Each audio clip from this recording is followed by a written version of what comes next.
Good morning. What's up? We are out and about, getting our exercise on, hanging out with the trees, just filling our soul, filling my soul. Hopefully I'll be filling your soul by the end of this. So I haven't been doing a lot of exercise over the last month or so because I've been sick.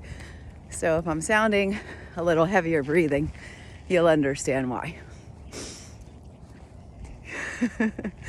Well, first, a lot of these trees have fallen, which always makes me sad.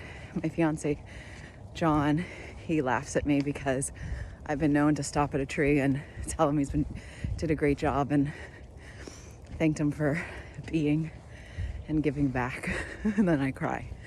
It's a little known fact about me is I feel very attached to trees, and I don't know where that came from. Anyway, this is probably not filling your soul. So I wanted to just speak briefly to you about the life you want to lead.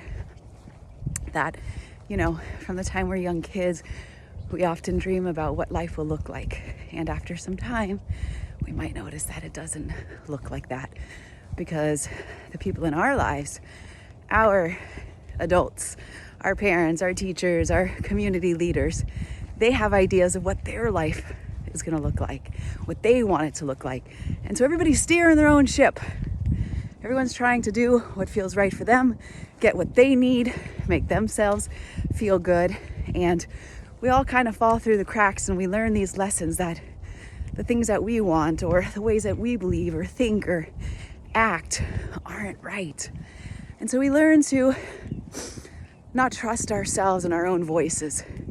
And what grows from that is, for some, a people pleaser, for others, an overachiever, for others, a perfectionist, for others, people who just don't do anything at all, stand on the sidelines, because we don't know what it's like to own our own voice.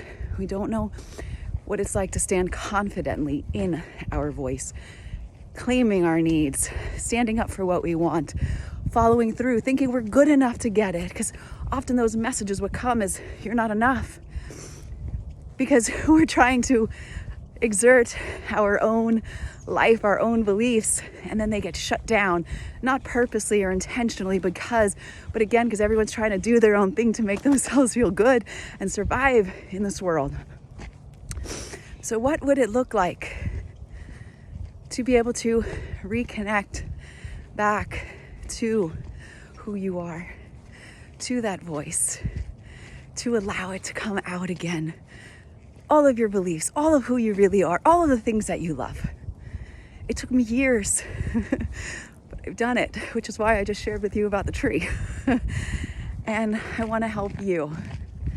I want to help you reconnect back to your beautiful self that is always and has always been enough, so that you can live a life where you do feel joy, to live a life where you are confident in who you are, to be doing the work that you want to do in the world, to be in the relationships that feed your soul and don't bring you down, to be all of who you are and that you've always known who you are, without worrying what the rest of the world requires or needs from you.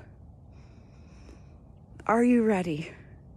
I know it's scary. It's like you're stepping out into the unknown, because this comfort zone that you've created for yourself, where everyone thinks you're okay or you're doing okay or you're playing just small enough or just big enough, but still, it's worked for you. Or maybe it hasn't. Most likely it hasn't, because you're still feeling discontent and unfulfilled. And so what I want to say to you is, join me January 17th, Spark of H.O.P.E 6-week program, where we are going to bring out who you are. You are going to live a life that feels in alignment with your values, with your beliefs, with your joy. I'll put all the information here. Seats are limited, so I do hope that you will join me on this journey, because the world needs more of you. It needs every single one of us being ourselves, not who our parents wanted us to be, not who community leaders wanted, not their coaches, not anything else. You. Let's do it. It's time to be you and be damn proud of it.